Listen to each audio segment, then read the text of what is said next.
the most relevant and necessary time and place.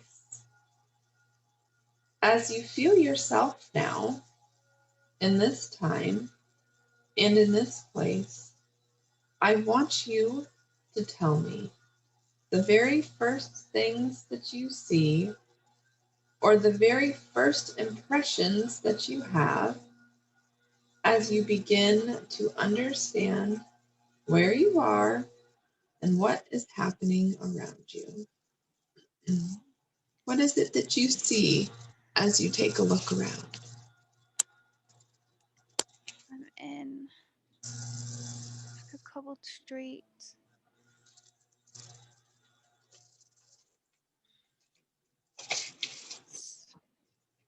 Feels like the 20s or Yeah. 1930s.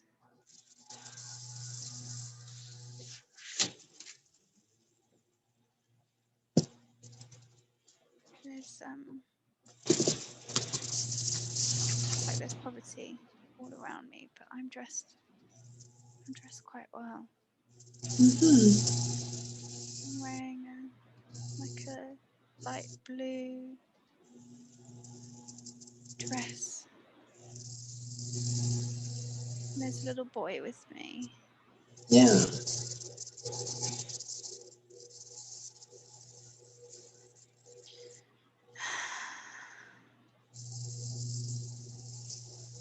And he's happy and dancing.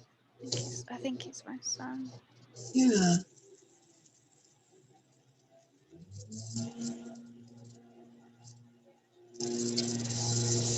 Where are you guys headed? I feel like we're heading to a bakery. Oh, okay.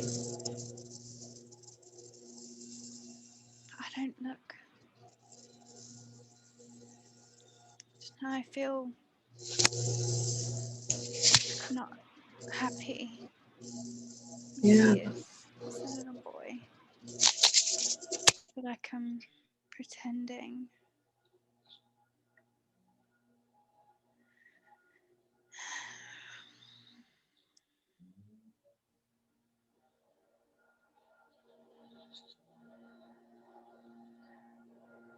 Does it feel like you're just sad in that moment, or does it feel more like you're just not very happy with your life in general?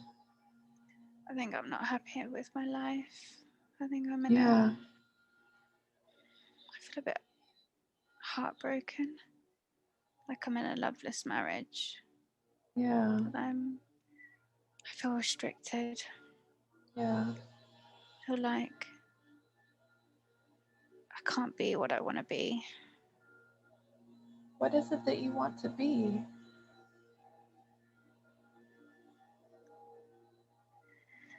I don't want to be a wife, just a wife. Yeah. I don't want to be. I want to feel like my life doesn't have meaning. As much as I love my children, that's not enough. I feel like I'm slowly dying inside. Yeah.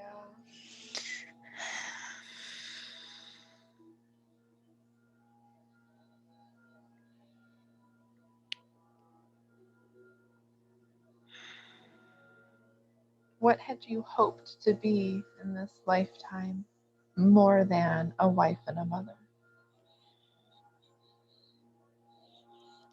Something in education, Yeah. something with kids, something to do with writing. Yeah. But it wasn't acceptable. It wasn't done. I think I didn't even feel like I could really tell anyone about what I wanted to do. Right. So it just felt like this dying dream I couldn't even share or express. Sounds like you really kept that to yourself rather than speaking that truth out to the universe or to anyone that would listen, or even saying it out loud to yourself. It sounds like you really kept that in. Yeah. Yeah. I didn't really know what to do with it. Yeah. I just knew it wasn't possible. And I felt like, why was I given these? Why was I given these desires? I wasn't meant to have them. Why did I want things that caused me so much pain to want?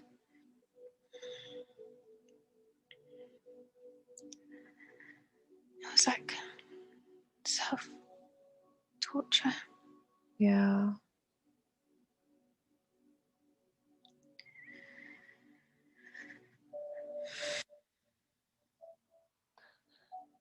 Sounds like you could have felt like that was a really unfair hand that you got dealt in that lifetime.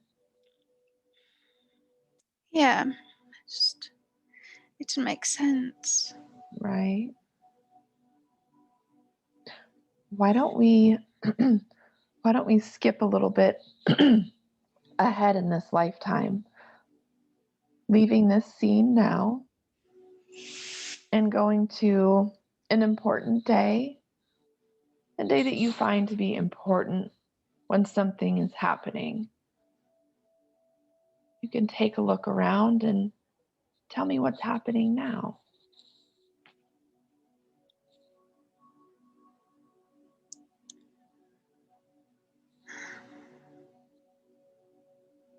I don't know if it's meant to be the same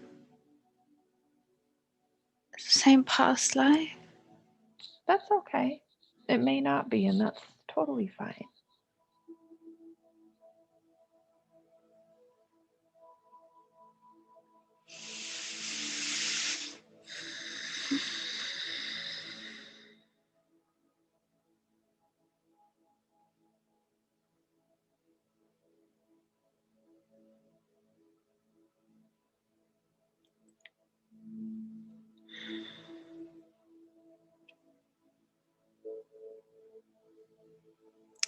I feel like I'm on a ship, which just doesn't make sense. Sure it does. What else do you see happening that makes you think you're on a ship? I can see the sails. I can see all the wooden plankings. Yeah. All the men. Mm-hmm.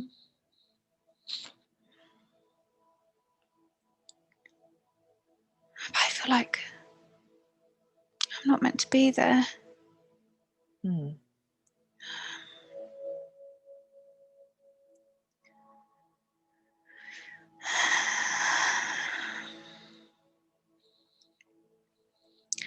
It's like I've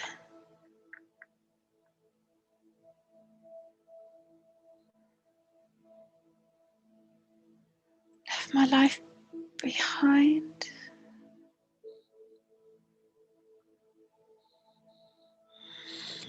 Did you stow away on this ship? Yes. Yeah, and so you must be trying to hide from the crew then. Yeah. Yeah. I've had this vision before.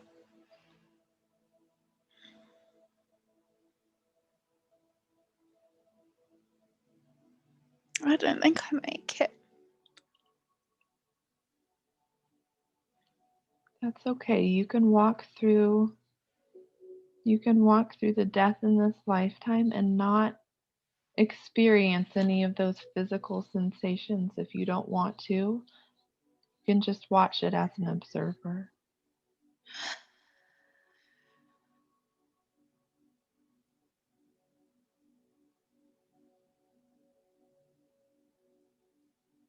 What do you see happening now? I can see the ship taking water.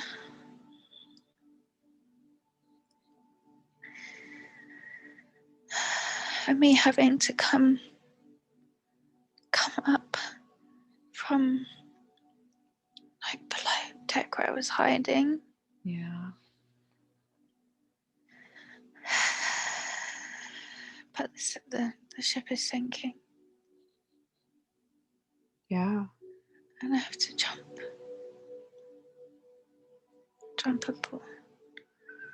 overboard. And I'm in a heavy dress. It's heavy. Yeah. I can feel it weighing me down.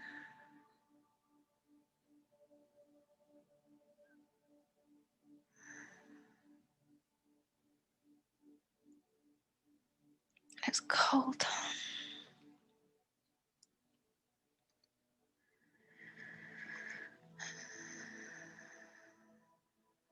And then just I get too tired.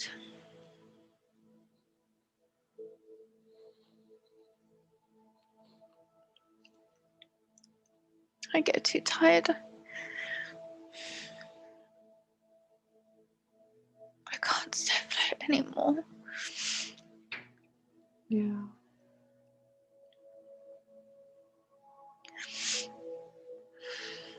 I drown.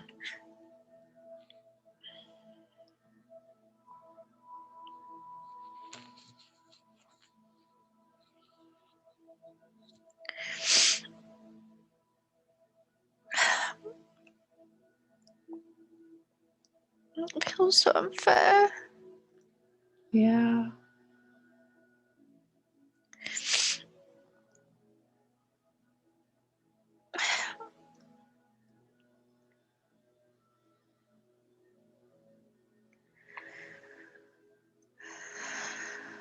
What does your spirit do after the death of your physical body? I can see her like reviewing. Yeah.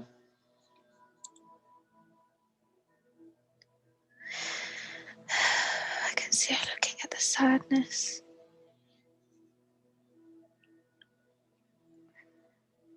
The feelings of being a failure.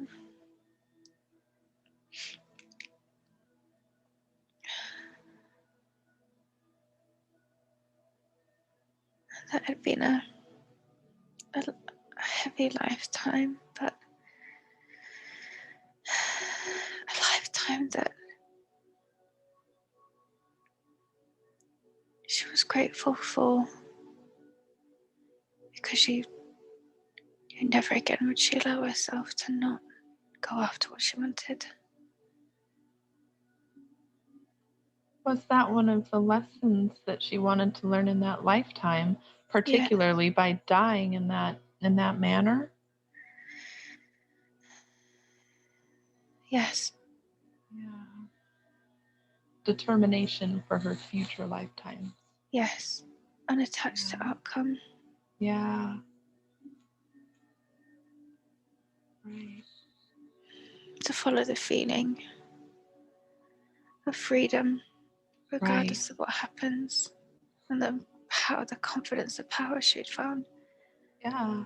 She found in that short trip was more than she had her entire lifetime. Right.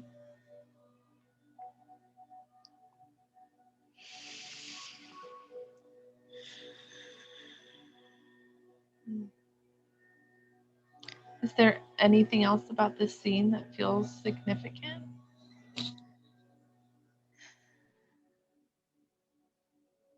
That it birthed this undeniable drive in the soul to live life to the fullest, no matter how many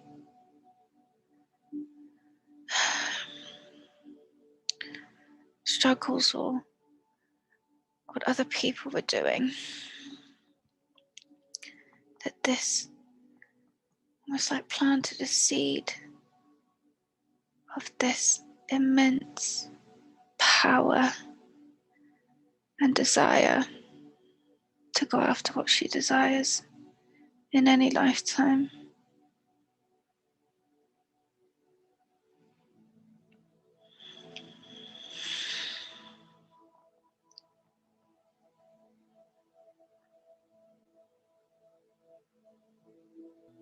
Sounds like that was really a catalyst. That somewhat unfair and tragic death was a catalyst that put that soul on a different path, a very specific path and journey for all of her subsequent lifetimes. Yes. She needed that power, that reminder of her strength. Because she had big things to do in these lifetimes. She had big goals as a soul. She kind of wanted to experience it all. Maybe too much.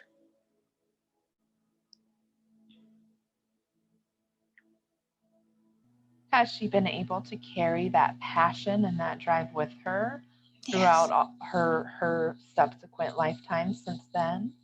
Yes. Every lifetime. Yeah. Every lifetime she always led with her heart, her fierce following. Like a lion's courage. Yeah. Many people looked up to her. Even when the past life she's seen before of the orphanage. Yeah. Both her parents died. It was her and her brother. And she suffered great poverty and heartbreak and loss and grief.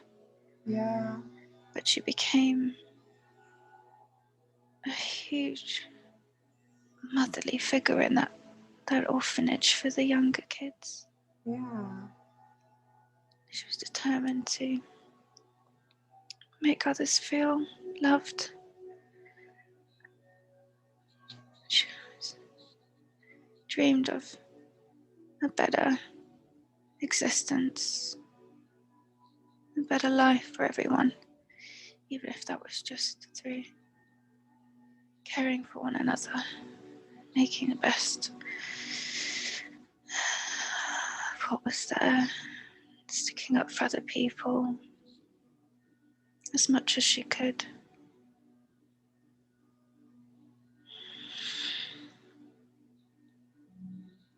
Sounds like that experience even opened up her heart chakra a great deal. Mm-hmm. She has a huge amount of power in her heart. Yeah. And she does good when she follows it. Yeah.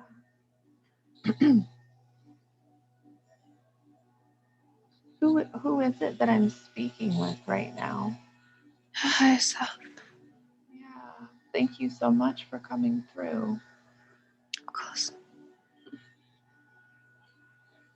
She has lots of questions for you today, but some of the most important ones are about her struggle with feeling like she's not worthy enough and struggling with confidence. What do you have to say to her about that? That's what she came to learn in this lifetime. She had the courage. She had the fierce desire. This lifetime she wanted to know about and delve deeper into her sense of confidence. That she could pave the way with her masculine energy, but the feminine side of her, the self-worth, the self-love. It's like she was used to making it in a man's world. But this lifetime, she wanted to imagine and create a world where she had the drive and she had the sense of worthiness and value for being and doing what she desired.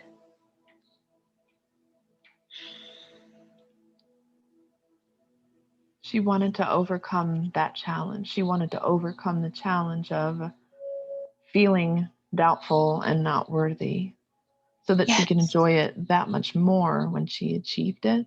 Yes. It almost felt like in other lifetimes it was an empty accomplishment. It was more of a fighting back against systems, being a woman in the majority of her lifetime, she's been a woman. Yeah. This time she wanted to feel like she was in place. This is why she chose to reincarnate again in this lifetime, at this time when there was a rise of feminine energy. She wanted to be a part of that movement. Yeah.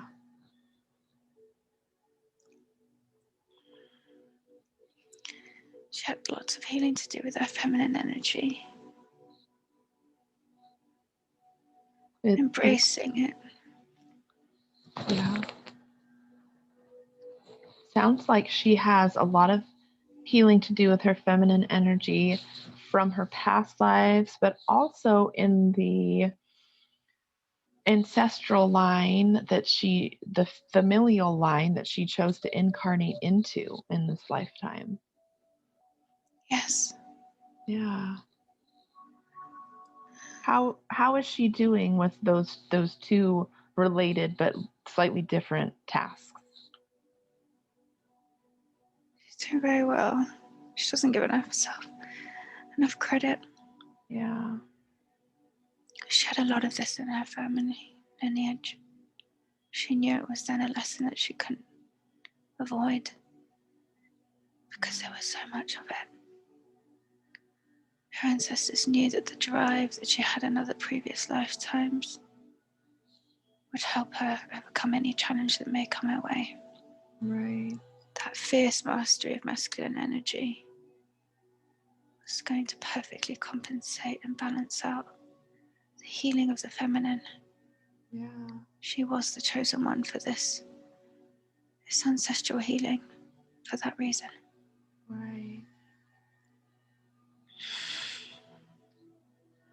Has she accomplished that ancestral healing completely yet, or is there still a bit of work to do? For the most part, yes. The rest will just be a trickle down as she evolves to her new levels and it becomes time for her to see deeper levels, but for now, yes. Wow. So she doesn't need to go out of her way necessarily to continue purposefully healing those ancestral wounds. The carryover from the work that she's already done will finish the job for her as she continues on her path. Yes. She sometimes gets caught in that ancestral trap. Yeah. She likes to fix. That's her masculine energy. Right. So no, for now she is done. But what she needs to do to evolve to a prosperous and fulfilling life. Yeah. But go ahead. sometimes she's looking the wrong way. So she's looking Yeah. behind the ancestral patterns instead of forward, and walking the path that is hers to claim, that she's ironically working so hard for.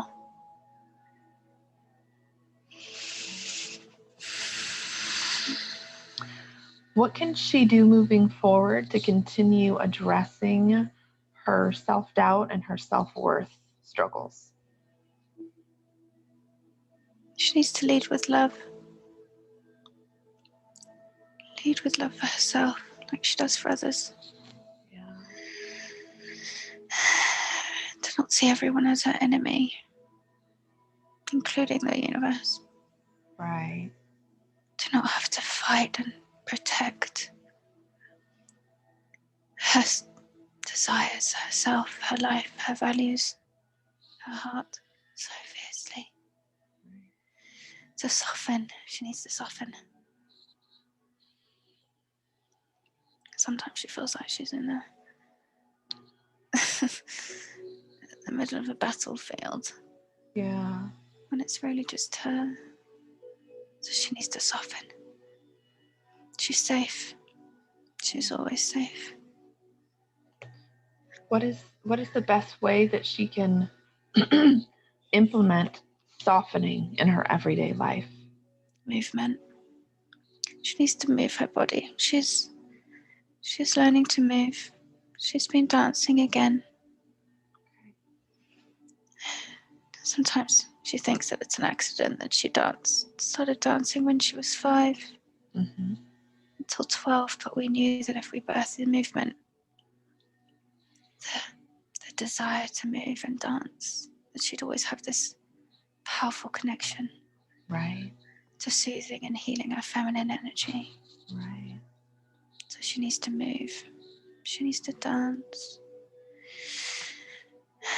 She needs to let go of carefree connection to her body, not so rigid. Right. Her body. She heals through her body. Yeah. She feels like she's been in a dark night of the soul, like perpetually for years. Why does she feel like that?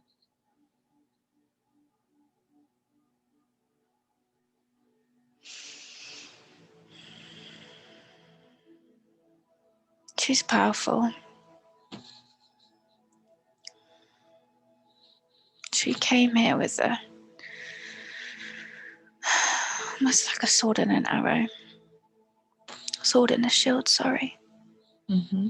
She made it her mission that she was going to heal some of the most entrenched and ingrained trauma within her lineage, especially her female lineage.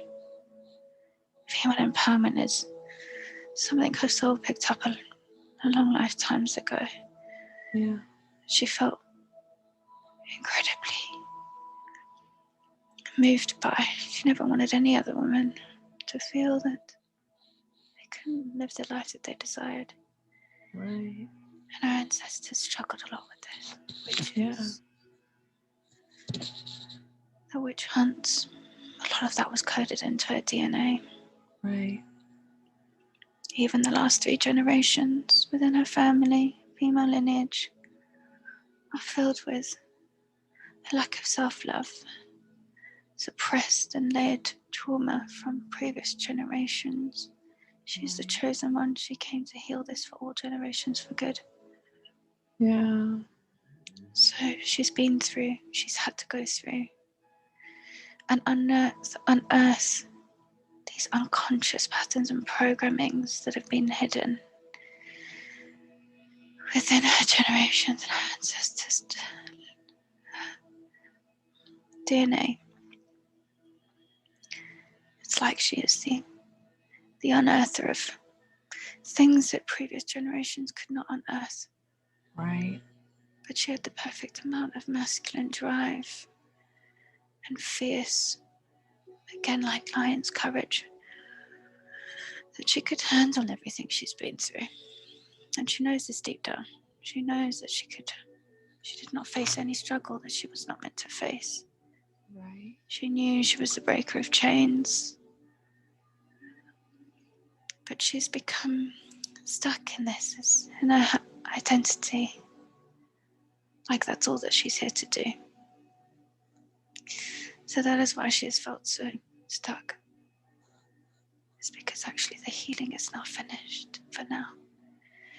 Obviously we're always evolving and healing and growing and expanding. But for her life path, and for the accomplishment of her desires and manifestations, she is now ready. And she needs to let go of this one mission in order to step into the fulfillment of all her life's missions, which is to live a life of full fulfillment and freedom. So she can relax. She can let go at least a little bit of the mission of healing, and she can then pick up the missions of abundance and prosperity and joy and being. Yes, exactly. Is she ready to do that? Is she truly ready to let go of that, a little bit of that healing identity, and truly pick up the abundance and the prosperity mission? Yes. Yeah, she's ready. She's ready. Yeah. She's scared, but she's ready. Healing is all she's ever known. Right. It's been something that's felt so entrenched in who she is. It really did become her identity. And I think because so many of her soul's previous lifetimes were about undoing and changing and revolutionizing, that it was always at the forefront of her mind to heal. Right. But actually, it's now got to the point where she's now using it as self-sabotage. Right. She's using it to stay stuck in the same story because it's familiar. Right. She's resisting the next chapter of abundance and success because it's not something that she's fully enjoyed yet. But she's ready. Will she see this abundance and prosperity come to her through the business that she currently has? Yes, and other forms of sources that she's I'm not yet aware of. Will you say that again? Yes, and other unexpected sources that she's not yet aware of. Oh, good. And so as long as she continues to actively choose the path of abundance and prosperity, she sets her intention to be abundant and prosperous, her business will grow. These other unknown prosperity opportunities will come. She will manifest abundance and prosperity for herself. Oh, yes, yes. How long will it take for those opportunities to start coming, for her to really notice a difference in her abundance and the flow of money in her life? Not long, within the next 30 days. Oh, good. This year is the start of something brand new. Good. And she's been feeling this for a while. Right. She felt it at the end of 2019 when she went through particularly deep up-leveling, deep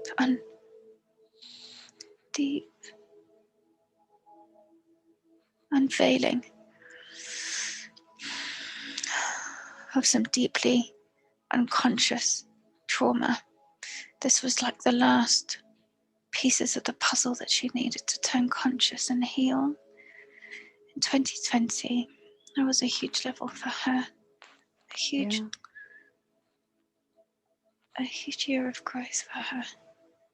Like the fitting of the last puzzle. She's felt this energy building for a good 14 months.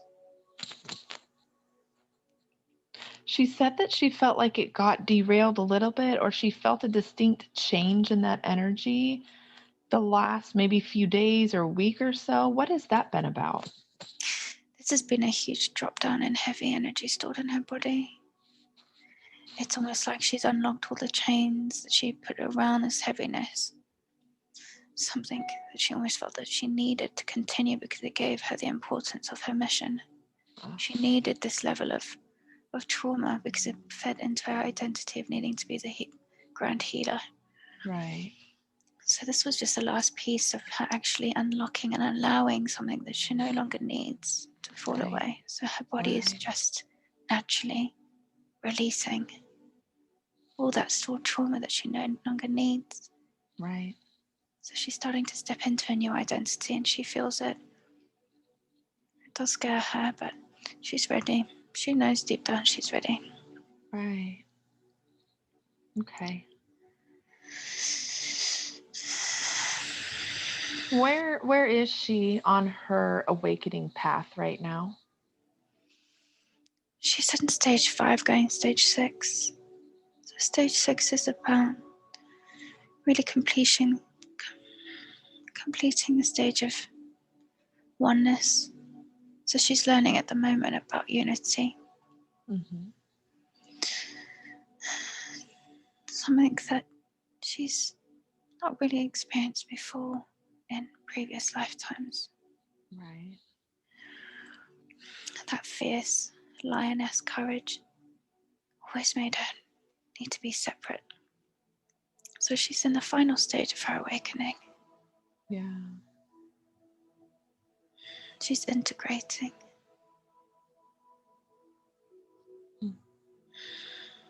Okay. What is her purpose as a light worker?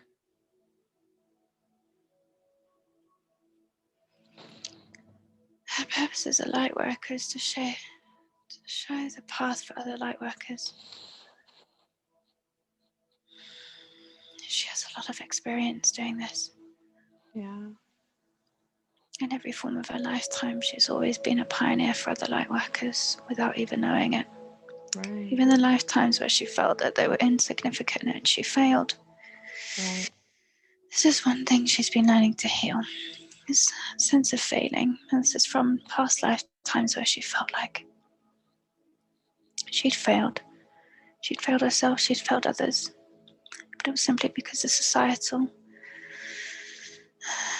conditionings at that time were not ready for this mission that she now has always been in her heart. Right. This is the lifetime. This is the lifetime of the fulfillment of her desires. And actually it'll be up to her whether she wants to come back again as a human. Right. So her purpose is to integrate all these pieces of the puzzle that she's had from all of these lifetimes. It's like her life's certification, her qualification. Right. That's why she hasn't felt the need to get a qualification Right. in any of these lifetimes, especially now. It's never been something that she felt she needed. It was because she knew deep down she had all the qualifications she needed. Yep. And her path, her purpose is to help other light workers step into the fullness of their own light. Right. By embodying their truth, by embodying their message, by speaking up, by taking space, Right. by not being afraid to go after what their heart desires, by integrating the duality of masculine and feminine, Right. by being powerful women, but not in a sense of men against women, and not from a place of resentment for men. Right. Men very much were needed to build the world that is now, and that's even though we're progressing into a new age. Right. Masculine energy is powerful, but most light workers get lost in a sense of a masculine energy paradigm. So she is here to help raise the awareness of the feminine energy rising for the new earth.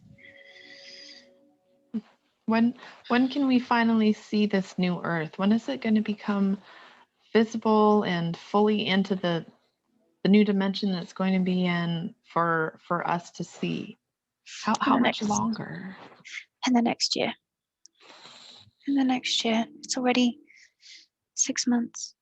You'll start to really feel the difference in the vibration. There's a lot of vibrations going up and down, changing all around. People can feel the difference in the vibrations happening daily. Right. But it's okay. They must just relax and go with the process. It's all happening in divine intervention. It's safe. Try not to resist. Oh, it's so hard because sometimes those energies come through and our human bodies don't really know how to process them, which I guess is the point because they're new energies. The vibration and the frequency is different. Yes. Just feels odd. It'll take your body a natural amount of time to integrate with these new energies, but before long, your body has been doing what it's needed to be doing since about 2012, 2010. So for the last 12 years, there's been a huge amount of DNA recoding, decoding to help the transition of now be that much more seamless. It's more about getting the human experience on board. It's more about allowing the human part of us and your experience to be okay with the natural process of ascension. And not all humans have come into this lifetime to ascend, right? No. Some are just important. Go ahead. It is important that even if you are not here to ascend, those that are ascending and those that recognize that this is their path, there is no judgment for those. They are very much needed in their own specific ways for here on 3D. Yeah. Yeah. And so those who have chosen to not ascend in this lifetime, they just live their regular human life and they just really don't ever know any different. They rebuke, they're not interested in ascension, that's not their path, and so they live their human life just as they would normally if ascension weren't a thing. And then they die and they go on to their next incarnation doing whatever they want to do. Yes, so this lifetime is merely for them to learn more human experience integrations. So a lot of them are learning about happiness, fulfillment, deceiving truth from deceit. They're learning very much about personal power, but personal power within a 3D paradigm. So that's always going to be different to 5D and to what's really fully available. And then at the end of the lifetime, they'll have their life review and then recognize whether this is something that they want to take into the 5D, Right. or whether they'd like to experience another lifetime Yeah. on 3D, helping those that are Right. remaining on 3D. So everyone has a mission. Right. And their own versions of ascension and evolution, whether it is 3D or 5D. There is no hierarchy. It doesn't make them better or worse. Right. Each soul chooses something different, Yeah. according to what they feel most called to be and do. Right. When will Earth and humanity have completed the process of ascending? Like, how long will that process take?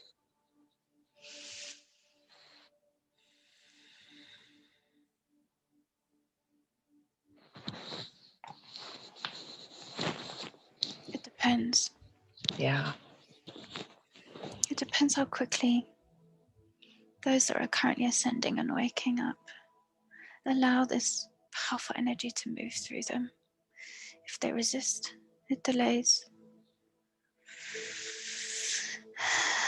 But there is a critical mass of those who are ready and who are ascending.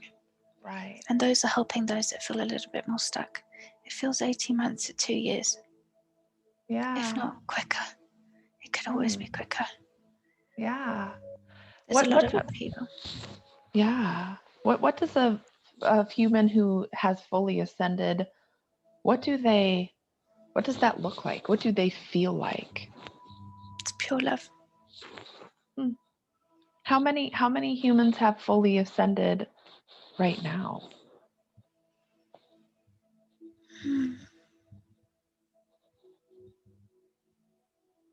10,000. And are those 10,000, are those of us who have not ascended yet, are we able to see them and interact with them, or are they in a different dimension then? Yes, through meditation you can access. They've managed to master the ability to be in multidimensional realities much quicker. So if you astral project, astral travel, you can meet those people on those different planes. Right. So I have a question then. Like, let's say Megan is really working on her own ascension path, and she gets to the point, let's say in a year, where she is there. She has ascended. She's fully vibrating in love, and she's in that other dimension. Like, if her and I were to be friends and we video chatted, or we went over to each other's houses, and she ascends, then does she, like, is her physical body and presence gone from my life?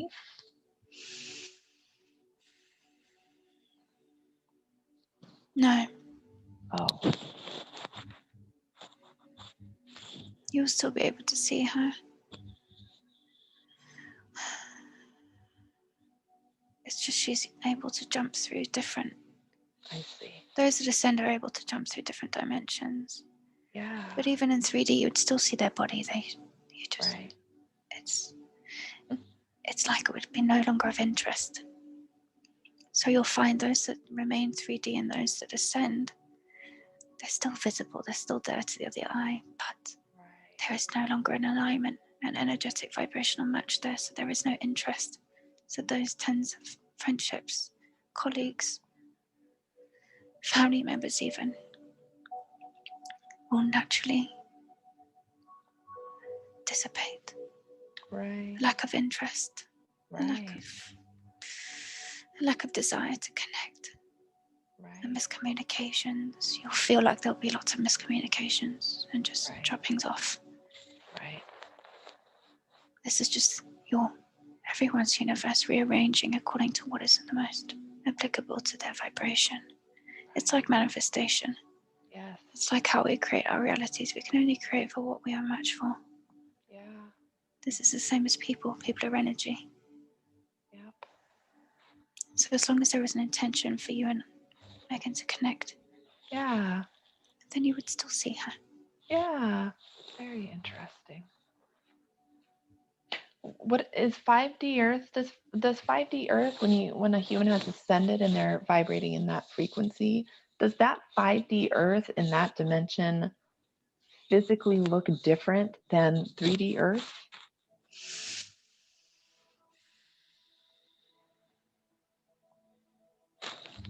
It looks different because every person's perception of what is reality is different. And because they're coming from a higher vibration, it's going to look different naturally, because it's going to be based on a vibration of love, of peace, of unity, of oneness. Right. So colors will seem brighter. Nature will feel more powerful. It'll feel more mystical, magical. There will be no denying the power and the beauty of nature in 5D, purely because of the vibration and the match of vibration between other people. Right.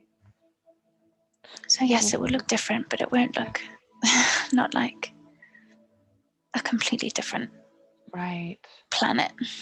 Will it does make sense. Will the physical structures that are currently on Earth, on old Earth, be on new Earth?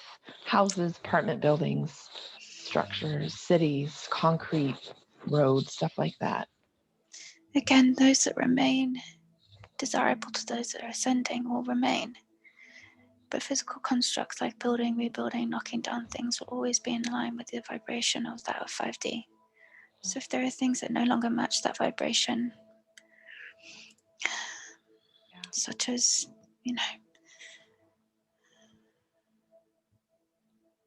societal structures, parliaments, right, those type of buildings where the energy match has never been for 5D, those type of things will naturally, they will be no longer.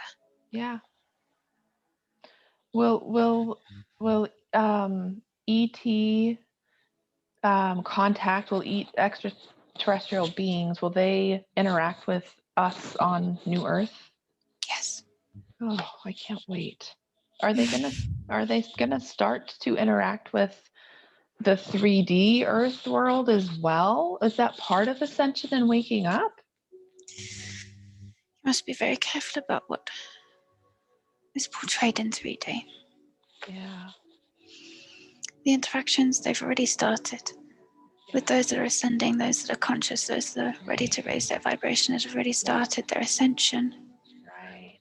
They're already having contact and more contact. It'll be like the normality of contacting extraterrestrials will be as similar as channeling and speaking to spirit. Right. It will become just an extra form of support and guidance, like we refer to spirit guides and angels. Yeah. They too also care about us. And they're here for us. They're here for our support. They're here to support us. 3D version will always be played in a fear paradigm. Yeah, right. Which is why it's hard to, it would be very tricky for ETs to reveal themselves to humanity on the 3D plane because of the duality. There's so much fear.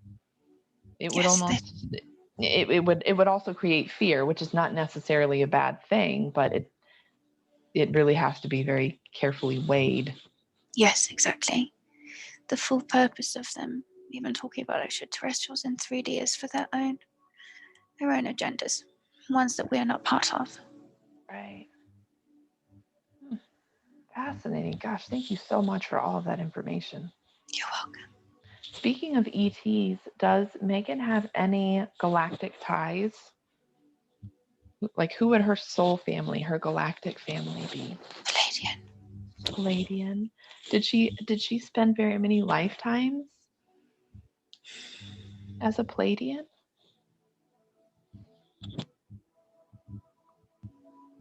Yes, 9 lifetimes. Wow.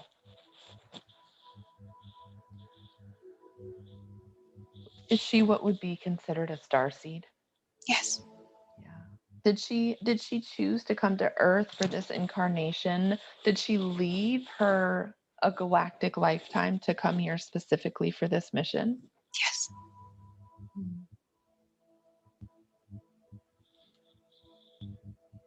When she left that, was she in a Palladian lifetime when she chose to come here?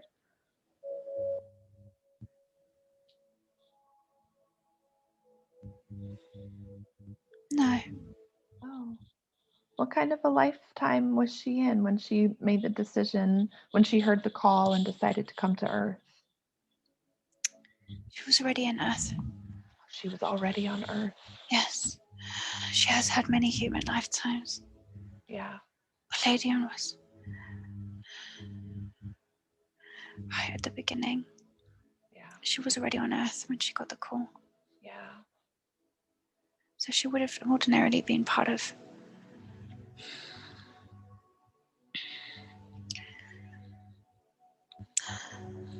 second wave. But Dolores Cannon this is why I felt so familiar to her.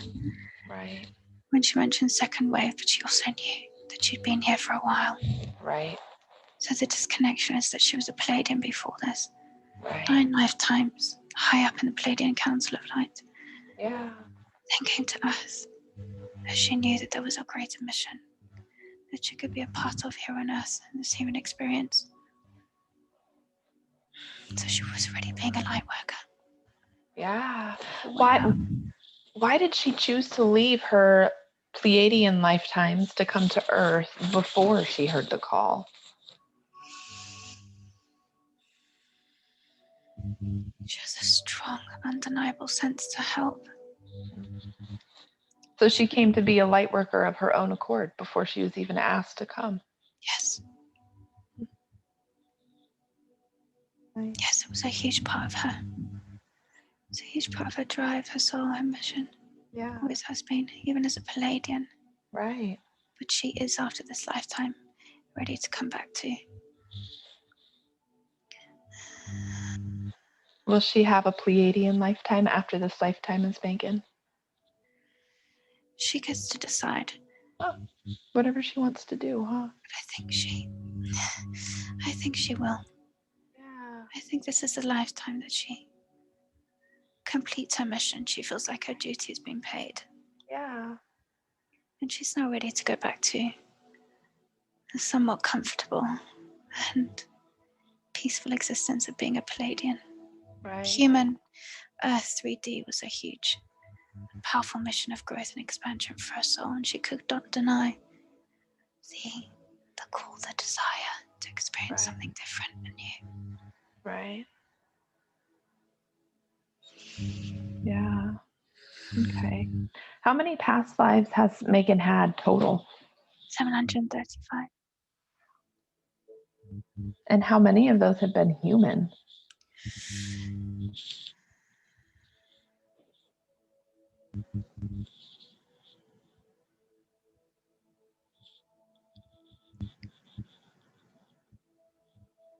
Mm.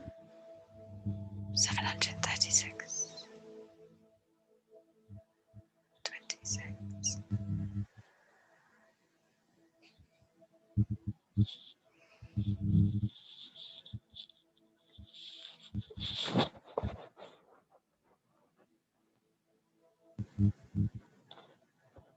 Have most of those past lives been human with just a few Pleiadian past lives? About 70% have been human, 30% have been with Source, as a star, and as Palladian.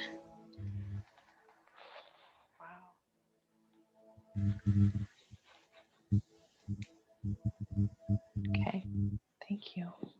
Does she have any karma to be working through in this lifetime? No. Oh, good. So just her missions. Yes. Any karma that she was working through was not. This lifetime was about ancestral karma, generational karma. Yeah. Previous lifetimes were about working out her own karma, and she did. Okay. So no, there's no karma. Yeah. Okay. What are the remaining lessons that she needs to learn in this lifetime?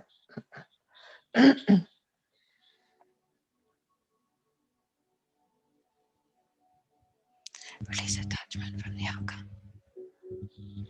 Letting go of that attachment to the outcome. Yep. Yes. Trust in the universal unseen. Trust in the magic. Trust in the metaphysical. She has a huge pull to the metaphysical. Yeah. She needs to learn to trust that. But again, that comes with that feminine. Right.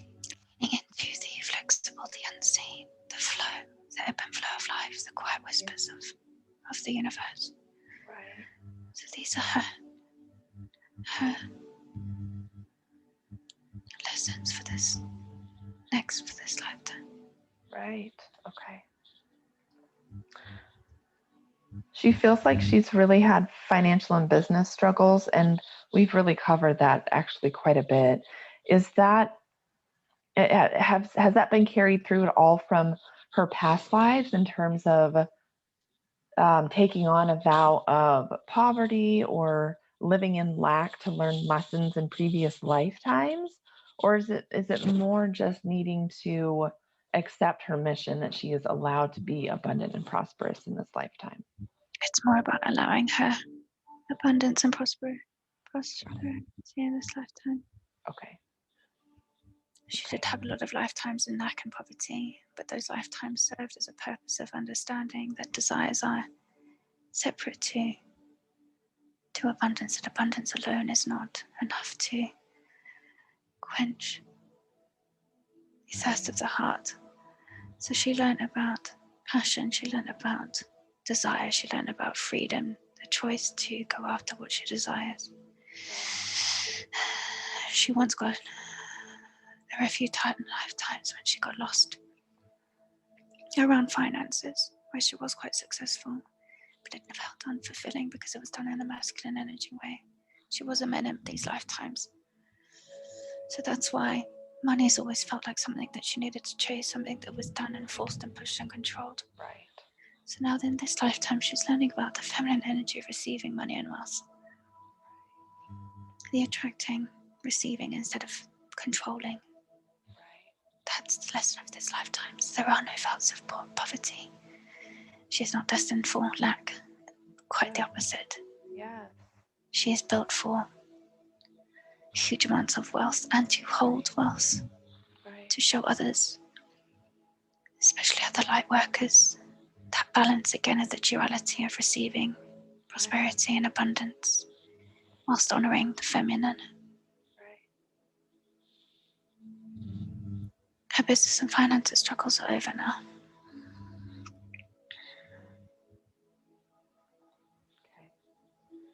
I know that we touched on this a little bit earlier, but can you speak just a little bit again about the feeling that she has had in some lifetimes in the past about feeling betrayed by the universe? Yes. So these lifetimes were really about lifetimes that enabled her to identify what it is that she wanted to go after. Oh, right. Yes. There were lifetimes when, instead of realizing that this is what she had asked for, she took it as a sign that she was unworthy, that she was being punished by the universe. Right. But in fact, she asked for this courage, she asked for the strength of a lion to be birthed within her and that her soul would never forget. A lot of her lifetime reviews she spent, especially earlier on in her lifetimes, where she was a female and desires were not honored by the world that she lived in.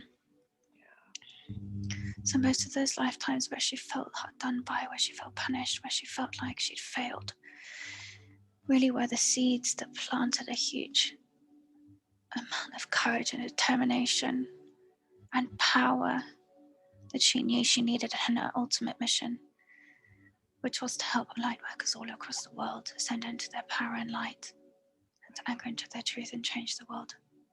It was part of her mission, but she forgot that. Yeah. Okay. So she suppressed a lot of that resentment and anger towards the universe every time she's come back in as a human. She obviously knows this when she crosses over and she has her lifetime review. Yeah. But when we go into human form, we forget everything. So every new lifetime, she feels like she's struggling again because she's being punished. It's not. Is She needed her? this. Oh, go ahead. Is her lower back pain related to not feeling supported by the universe? Yes. It's years and years and years of suppressed pain and trauma around feeling unsupported by the universe. Right. But she is supported by the universe. She is, but sometimes she won't allow this support. Is she, has she worked through that enough on her own? And has she worked on that understanding enough in this session that you're able to address that lower back pain for her in this session? Yes. That would be amazing. I know she would really appreciate it. And I know that the higher self can heal literally anything miraculously. Can you also address the slight curvature, the scoliosis that she said she also has in her lower back? Yes. That would be amazing. Will there be some physical discomfort around that for her as you're healing it? There will be no physical discomfort. She'll feel pressure. She actually saw this and felt this yesterday during a healing meditation where she'd asked. She's becoming acutely aware of the pain in her back and the trauma it represents. We started the healing yesterday in a meditation. And she felt the spine popping. Yeah. So this will be more of an emotional release. Oh, good. She will be emotional for the next couple of days, lots of crying. But it's just a natural healing. Yeah. But that has happened. Yeah. After the session, will she notice immediately that the pain is better? She will feel a sense of spaciousness. A spaciousness that will slowly dilute any pain that remains. Right. It'll feel it opening. Right. And as she continues to set the intention to acknowledge and accept support from the universe, then the pain and the curvature, any issues related to that, will continue to dissipate and fall away until they're just no more. Yes. It's just suppressed trauma and energy that's become so dense through the human experiences because she kept taking it into every lifetime that she had. But it's a simple amount of energy healing. Yeah. And then the pain will be gone. Yeah. And it sounds like that's what was at the root of her mom's scoliosis as well. Yes. And also, her mum very much felt unsupported by life, by other people, by herself. She felt right. betrayed on many levels. She had many lifetimes of heartbreak, many unspoken words of resentment and feelings of hurt and hatred and being unseen. She had lots of heartbreak in her lifetimes. And unfortunately, no.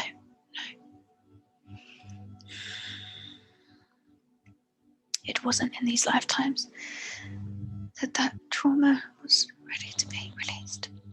But when she comes back again, it will. Her and Megan have had connections and lifetimes together before. Yeah. Have they always been like a parent-child dynamic? Yes. Yeah. Brother. One lifetime they were sister and brother. Yeah.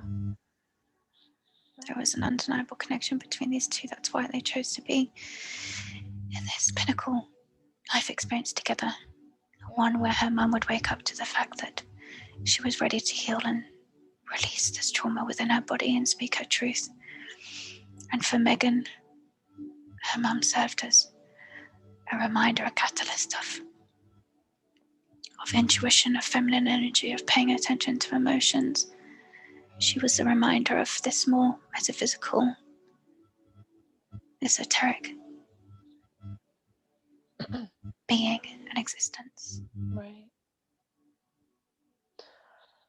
A while back, Megan said that she felt like one of her past lives took over her awareness for like a whole day. And she saw these scenes playing out. She just felt like she had been taken over basically by her soul, by her life from a past life. Can you speak a little bit to what happened on that day? Yes, she'd be setting some strong intentions to heal from previous lifetimes, as she could feel that the trauma stored in her body was not from this lifetime. What happened was she did connect with a different parallel lifetime, parallel time, and she experienced the death of a previous lifetime. Right. It helped her realize that actually some of what she feels towards the universe could be explained by this lifetime. Right. It was why she asked that question within this session. Yeah. Okay. That makes sense.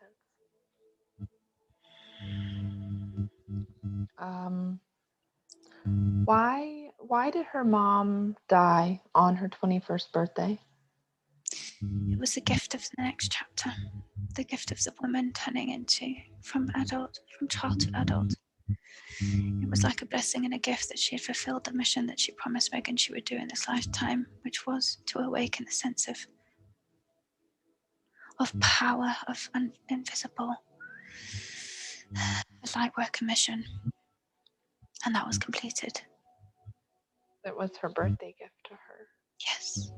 That's why she felt in the morning that her mum had visited her a couple of hours before she died. Yeah. It was a recognition of the gift that she'd given in the completion of her mum's mission, and that she was now safe, and her mum was transitioning to now help her in a more powerful way than she could have done if she was still in the physical. Yeah. Megan knows this deep down. Is her mom one of her guides now? Yes. Is there anything that her mom would like to say to Megan? She loves her so much. So proud of the woman that she's turned into. So proud of her courage. She often looks to her in such awe and asks for her to be a guide in her next lifetime. Because she knows she can count on Megan's wisdom and undeniable courage to face trauma and struggle in lifetimes and to overcome these things, to find the power and the truth in connecting with your light work mission, but more importantly, your inner being, the part of you that remains untouched, unconditioned, programmed by anything that the human experience suffers with. She's always here. She wants her to communicate with her more openly. She's the most comfortable guide for Megan. There are 2 other guides. Yeah. Who are her other 2 guides?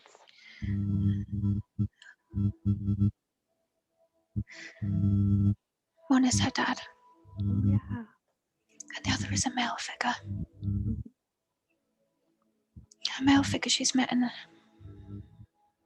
another past life regression once. Yeah. His name is Harold. Mm-hmm. She did start to connect with him at the end of 2019. And then something about it, she stopped connecting, and she found it easier to connect with her mum, which is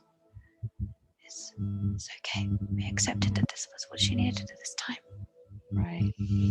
But we highly suggest that she learns to connect with all 3, as all 3 bring about different forms of protection and guidance and support. Her dad is here to support her in that form of guidance, protection from anything bad, evil, negative. The connection to her inherent wisdom that she's gained over lifetimes, including the Pleiadians. And her mum is there as a connection of a love connection, a remembrance to always follow her heart, to always be brave in her endeavors, to always connect with love.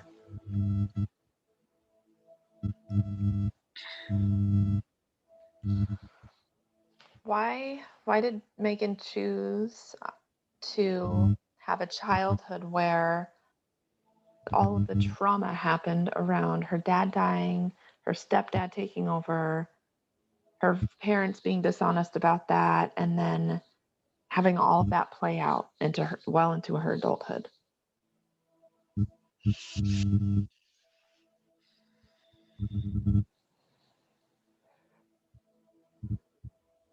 To learn about oneness.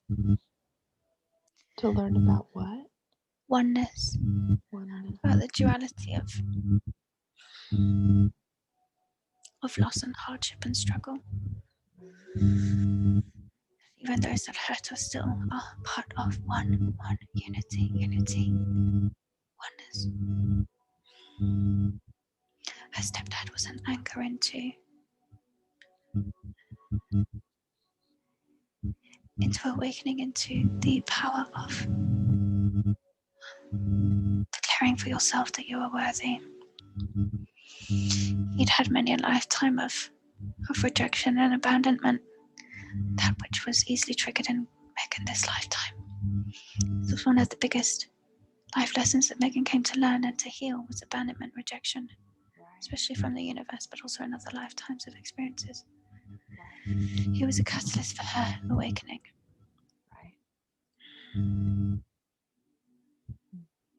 Her dad dying when she was 3 months old also birthed within her the soul mission to heal the unconscious pattern within her lineage that they were missing. The feeling that they were broken, that they weren't enough, that something was wrong with them. So that's why last week in her healing session, she saw herself in the crib. And she recognized and identified that there was an unconscious behavior that made her feel like her dad's death actually meant that she was not complete. Her subconscious had taken this as she was missing, she was broken. This is a huge pattern within her ancestral DNA encoding. So again, this was a catalyst for that ascension, returning that pattern from unconscious to conscious. The dynamics within her family, especially with her stepsister, was about coming home to the realization that we always belong, that she does belong. Her sister was a constant reminder of that duality that sparked the remembrance of the truth that she belongs. Every time she felt like she was the black sheep of the family, it was only because it was birthing a bigger mission within her. A mission of huge importance, because it hits on most of the trauma stored in light workers here now. This is what they've come here to learn in this lifetime. This is why Megan experienced most of these things by herself, through herself, for herself, but also for her mission. It was part of her promise to every light worker that she promised in this lifetime she would help.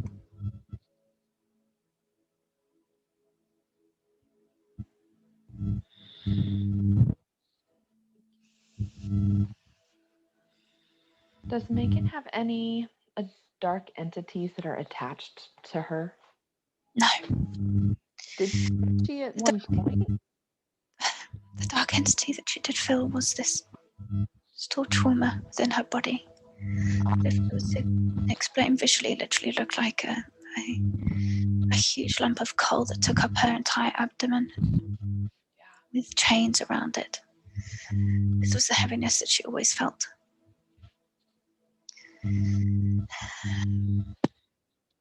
There was one dark entity attached to her solar plexus. But this was cleared no more than 10 days ago. Yeah, okay. This is why she's felt a huge upheaval in her energy over the last 10 days.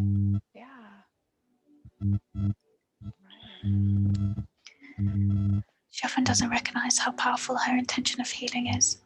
This is one of her gifts. Her ability to set the intention to heal something within herself or someone else is one of her gifts.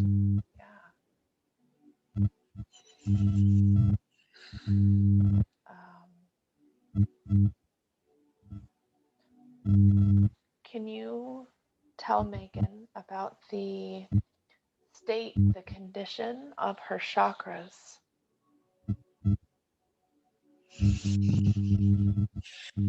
Solar plexus and sacral are clean, clear. Heart center is opening. Throat center is clearing.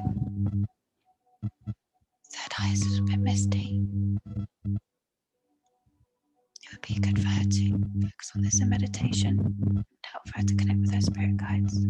Yeah. Is that when that self-doubt is coming in?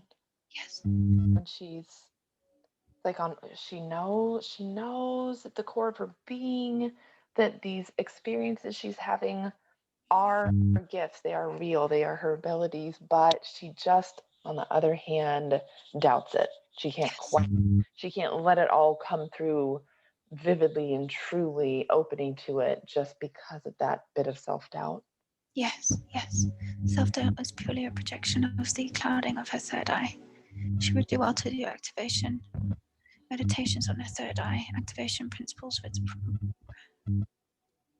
activation, rituals on her third eye.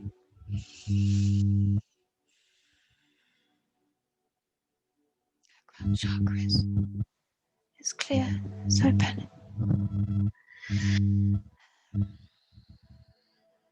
Her root needs some healing. There's been a lot of damage done to that area. That you can do for her in the session? Yes.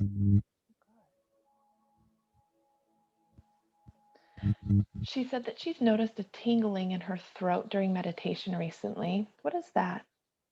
That is the clearing of old witch wounds that were stored in her body.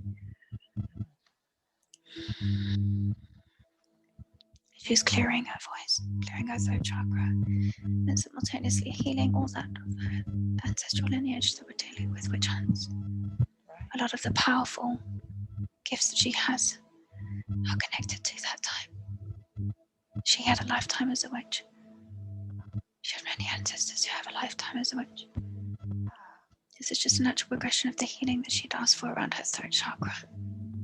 It is opening, and the tingle sensation is the lifting of energy. Trauma.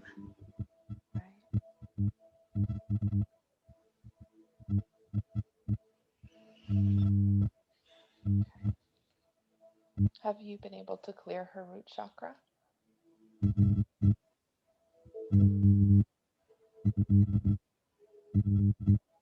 Yes. Excellent.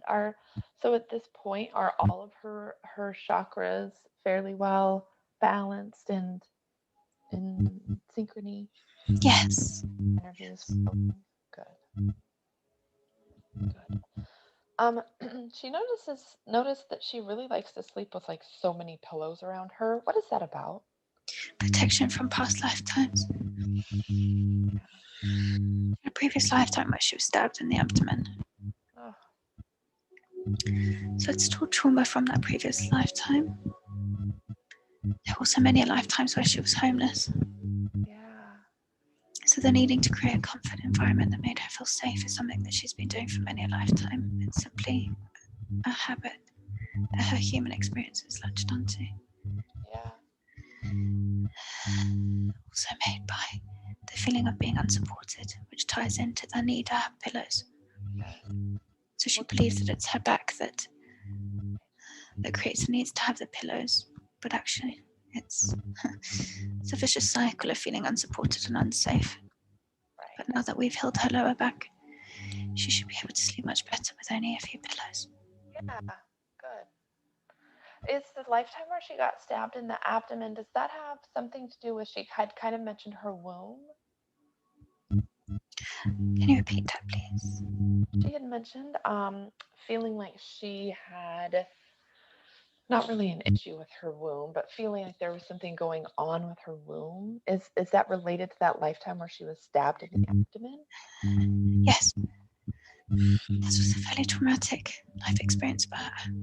Yeah. It was a time where she was. Women were lower than low. Below rats, below vermin. Women had zero rights or anything. Yeah. This was a lifetime where she was raped repeatedly and eventually stabbed. It was a lifetime of much trauma, much unsafety, much wounding of her womb, which is what she feels today. This is why she struggles to connect even intimately with partners, and it feels like there's a disconnection. It's stored trauma in her womb from this lifetime.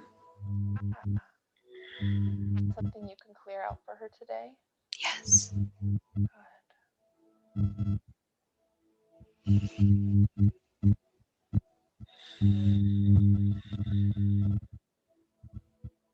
Good. also needs to get rid of her IUD. Oh yeah. Yeah. What would be a good option for her as far as birth control?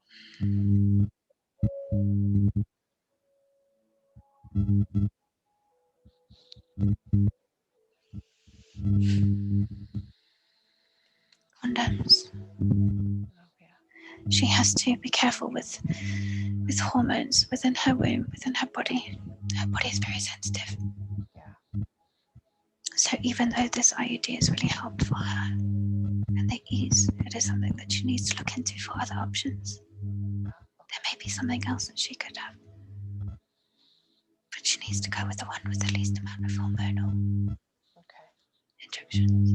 Right. Okay. Have you been able to clear that stored trauma out of her womb? Yes. Perfect. What are Megan's healing gifts and her healing abilities? She is clairsentient, like she says. She's also clairvoyant. This is going to take a lot of her trusting in the unseen, trusting in her abilities. Clearing her third eye, this is huge. She must clear her third eye for this clair to be activated. It has started. She also has a strong intention to heal.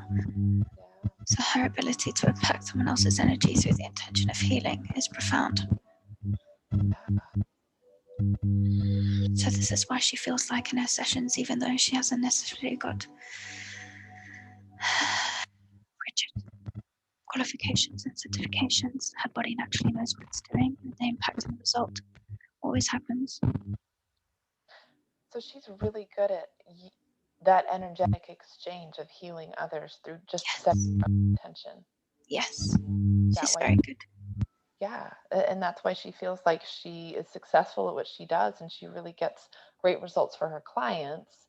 It's just that self-doubt piece that doesn't allow her to apply that same healing and progress to her own body or life or business or whatever. Yes, she holds back. The power scares her. This foreign feeling of something that she cannot yet see or explain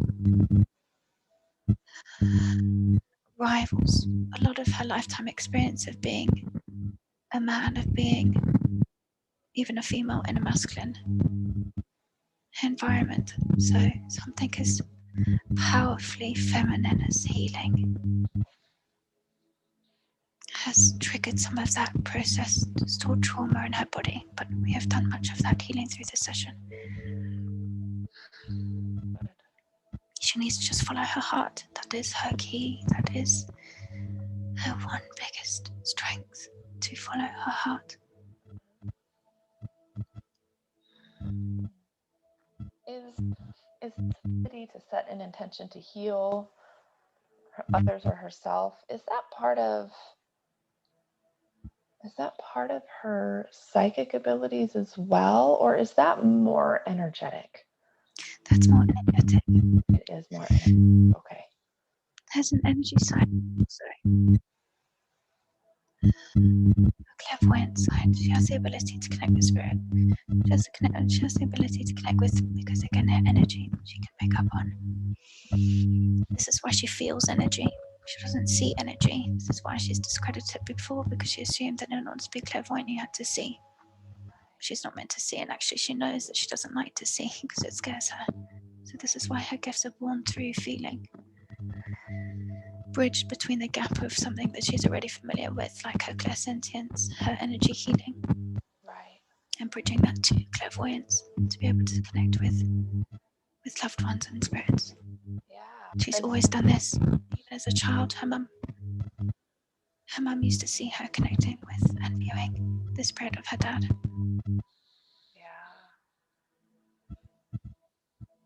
And so those connecting with spirits and family members, ancestors, etc., that is in the realm of her psychic gifts then. Yes.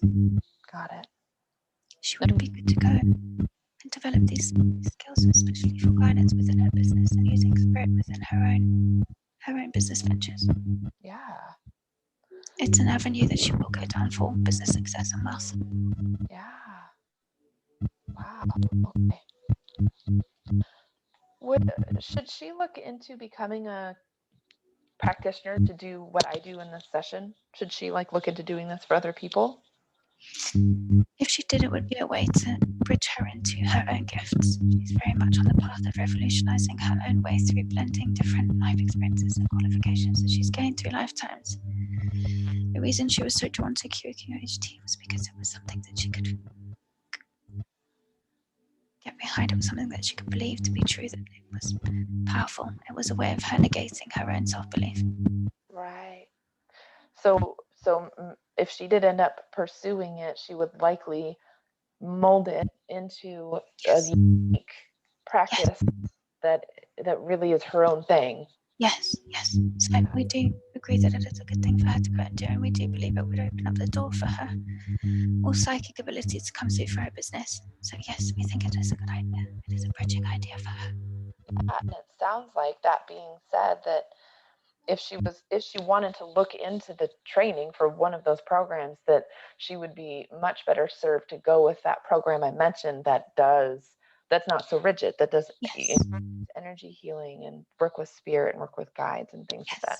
Yes, that's why she was so drawn to the one that you mentioned, because she herself had picked up on Dolores Cannon's, which had just she did not find a delight, and it put her off. Yeah, that makes sense.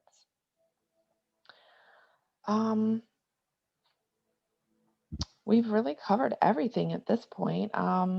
The last kind of question down here is just, are her money struggles over? So I guess I should ask you, are her money struggles over now? Yes. And how do you tap into that abundance moving forward? What are like the concrete couple of things she can do to make sure that she is absolutely calling this abundance into her? She needs to follow her heart. She needs to speak more proudly about her energy healing techniques. She needs to tap into and own her spiritual gifts. She needs to come out of the spiritual closet, as per se. If she follows her heart, she's good. Yeah, okay. Do you have any other information or advice that you'd like to give Megan? She's doing so well. Every one of her ancestors and all guides, including me, are so proud of the progress that she's made. Often she feels like she's a failure, but it was quite the opposite. Those feelings of failure are what birthed her mission and her power in this lifetime. They are simply old, energetic stamps that are working their way out through her system. They're not actually her, they are not her. They're remnants of old lifetimes, life experiences. Right. We are so proud of her. We look to her as the chosen one, the powerful one, the only one that can break through these particularly difficult and traumatic generational patterns, karma. Yeah. She must believe in herself. Yeah. It will change everything. Right. Amazing. And to follow her spiritual gifts. Yeah. She needs to follow her psychic abilities, because it will open up a new doorway within her business and within wealth. Right. She's here to blend both psychic, metaphysical with spiritual, with material planes. Yeah. This is why her north and south nodes are in 12th and 6th house. One metaphysical 12th house, 6th. Virgo energy, earth energy. Yeah. That is where her true power lies, the duality of both those gifts. She is here to hold an immense amount of material wealth, but she is also here to channel that through metaphysical. It's the meeting of the both that is her true gift in this lifetime, in which she is here to help all light workers to master. It's amazing. Is there anything else that you want to say to her before we end the session? Thank you. Do you have any messages for me or for humanity? Stay anchored. There There is a lot of people coming together. Stay strong. Stay anchored in light. Okay. It will seem to get worse before it gets better, but this is purely 3D paradigms and parallel timelines playing out.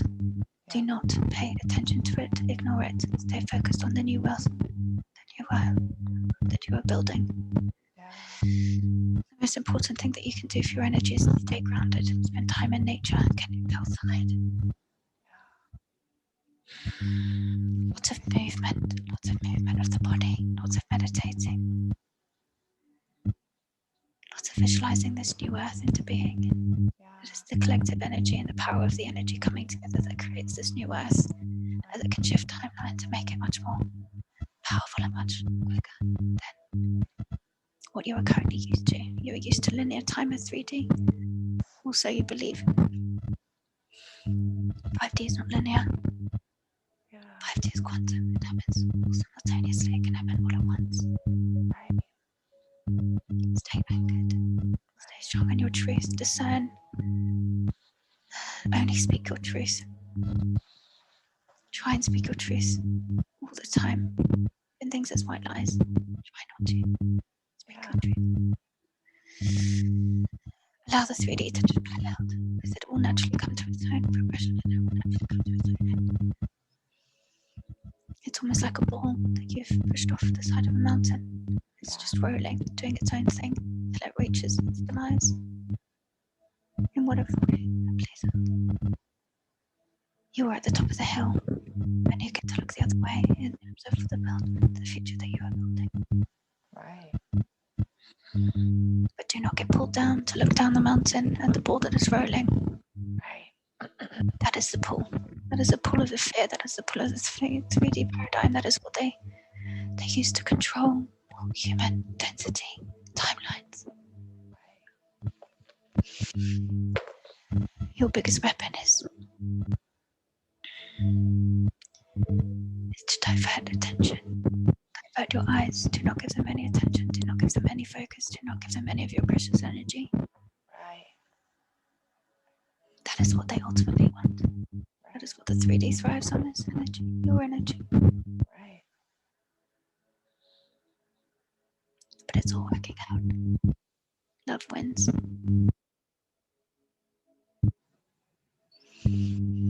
Oh, thank you so much. You're welcome.